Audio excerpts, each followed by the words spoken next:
ہم محبت کریں گے بچے بیاہ کے، ہم سارے کام کر کے تو پھر آئیں گے نعت شریف پڑھنے، یہ نہیں۔ او خدا کے بندے وہاں سارا کچھ ہوتا رہا اور ساتھ حضور کا تذکرہ بھی ہوتا رہا، سارا کچھ آزمائشیں پریشانیاں ہر چیز اپنی جگہ موجود رہی، پر حضور کی نعت میں کوئی کمی نہیں آئی۔ انہوں نے نا حضور سے جو پیار کیا تو اس پیار میں جو خاص ان کی ادا تھی، دیکھیں اس دور کا سب سے بڑا مسئلہ غلامی تھا۔ آج بھی مسائل ہوں گے، ہمارے ہاں سب سے بڑا مسئلہ پیسہ ہے، تو لوگ سمجھتے ہیں کہ بس کسی طریقے سے یہ آ جائے تو شاید باقی سارے مسئلے حل ہو جائیں۔ حالانکہ کسی پنجابی شاعر نے کہا تھا کہ دل دے اندر وسن والا مالک یہ مہمان نہیں ہوتا، تے چوکھا رزق بھی جوڑ لئیے تے بانج نصیبوں کھان نہیں ہوتا۔ لیکن بعض لوگ سمجھتے ہیں کہ شاید سارا کچھ پیسہ ہی ہے اور اسی میں وہ باتوں کو تولتے رہتے ہیں، اسی میں سارا کچھ کرتے رہتے ہیں۔ اس دور کا سب سے بڑا مسئلہ غلامی تھا، اور غلام بکتا تھا اور پھر اس کے بچے بکتے تھے۔ تو جب کوئی غلام آزاد ہوتا تھا نا تو وہ سمجھتا تھا کہ اب تو میں دنیا میں آ گیا ہوں۔ آزادی ایک بہت بڑی نعمت ہے، بہت بڑی نعمت۔ بندہ جب آزادانہ گھومتا ہے نا، دیر کے بعد ایک کال پڑا حضرت علی کا، شاید پہلے پڑھ لیتے تو کوئی سوچیں اور ہوتی۔ آپ نے فرمایا تھا اسے مبارک ہو جسے تھوڑے لوگ جانتے ہیں، اسے مبارک ہو۔ ایک وقت ایسا آتا ہے کہ انسان تو اپنی مرضی سے اپنے دوستوں کے پاس بھی نہیں بیٹھ پاتا، وہ تو اپنی مرضی سے گھوم پھر بھی نہیں سکتا، ایسے حالات اس پر آتے ہیں۔ آزادی ایک بہت بڑی نعمت ہے زندگی میں، اسے سمجھے۔ تو اہل عرب کے ہاں غلام کا آزاد ہونا اتنی بڑی نعمت تھی کہ وہ بندہ سمجھتا تھا دنیا میں ہی آ جایا ہوں۔ حضرت زید بن حارثہ نبی پاک کے غلام ہیں، بچپن میں کسی نے اغوا کیا، مکے لا کے بیچا، اور پھر حضرت خدیجہ الکبریٰ رضی اللہ تعالی عنہا کے ذریعے حضور کی بارگاہ تک آ گئے۔ ان کے والد اور چچا اور ایک روایت میں ان کا بھائی پیسے لے کے حضور کی بارگاہ میں آئے، کہا ہمارا بیٹا آپ کے پاس ہے، یہ پیسے لے لیں، ہمیں دے دیں، ہم نے لے کے جانا ہے۔ تو نبی کریم صلی اللہ علیہ وسلم نے بات سن کے مسکرائے۔ کچھ مسکراہٹیں بڑی معنی خیز ہوتی ہیں۔ حضور مسکرائے، فرمایا میں زید کو بلاتا ہوں، اگر وہ تمہارے ساتھ جانا چاہے تو یہ پیسے تم ساتھ اپنے پاس رکھو، ایسے مفتی لے جانا اگر جانا چاہے۔ تو حضور تو مسکرا رہے تھے نا، لیکن انہیں ابھی اس بات کا پتہ نہیں تھا، وہ بھی اس رستے کے مسافر نہیں تھے۔ وہ کہنے لگے جی یہ کیا بات ہوئی، وہ غلامی نہیں چھوڑنا چاہے گا، کیونکہ غلامی تو سمجھتے تھے کہ جی ہی آج ہیں جب آزاد ہو گئے، جی وہ جانا نہیں چاہیں گے، یہ کیا بات ہوئی۔ تو حضور نے فرمایا میں بلاتا ہوں نا، جانا جائے تو لے جاؤ۔ اللہ کے رسول صلی اللہ تعالی علیہ وسلم نے بلایا، جناب زید بن حارثہ آئے، فرمایا والد اور چچا آئے، یہاں ایک روایت میں تمہارے بھائی آئے ہیں، دوڑ کے گئے، بڑے زمانے سے ملے ہوئے تھے، بڑا روئے، بڑا پیار، بڑی باتیں، بیٹا تیری ماں یاد کرتی ہے، تیری بہنیں بلاتی ہیں، تیاری ہو گئی، اب جب تھوڑا سنبھلے نا تو حضور نے دھیمے لہجے میں کہا زید یہ تمہیں لینے آئے ہیں، اگر تم جانا چاہو تو میری طرف سے پابندی کوئی نہیں۔ کون نہیں گھر جانا چاہتا، کون نہیں آرام کرنا چاہتا، 2-3 دن بندہ باہر رہے نا تو وہ گھر لوٹ کے آئے تو اس کا دل کرتا ہے کہ آج نیند سکون کی آئے۔ ہم گھومتے ہیں پاکستان میں تو لوگ کہتے ہیں رات رہ جاؤ، زیادہ اصرار کریں تو پھر میں کہتا ہوں یار اپنے بیڈ پہ ہی نیند آتی ہے، تمہیں کیا بتائیں۔ گھر کون نہیں جانا چاہتا، اپنے بہن بھائیوں سے کون نہیں ملنا چاہتا، قرار ہی سارا وہاں ہے، سکون اور راحت ہی وہاں ہے۔ اس کی تو خواب کبھی آ جائے بندے کو اپنے گھر کی تو وہ خواب بڑی تسلی دے جاتی ہے۔ تو حضرت زید سے حضور نے فرمایا جانا چاہو تو چچا کا تو خیال تھا نا کہ یہ دوڑ لگا دے گا، یہ بھاگ جائے گا، گھر قریب آتا ہے تو حضور بھی سواریاں، مدینہ قریب آتا تو تیز کر دیا کرتے، تو یہ تو دوڑے گا۔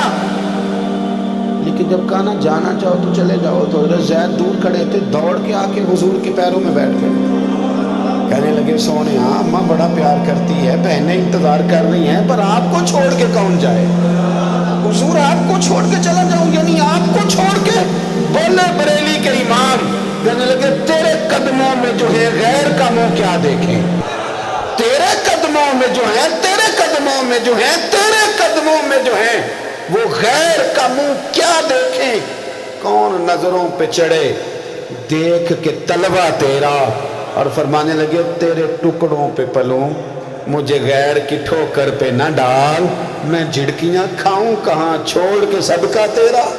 حضور یہی رہنا ہے، یہی رہنا ہے، ہمیں کوئی آزادی نہیں چاہیے، کوئی آزادی نہیں، یہ غلامی کئی آزادیوں پہ قربان کی، جب پیار ہو گیا، جب محبت ہو گئی تو انداز بدل گئے، طریقے بدل گئے۔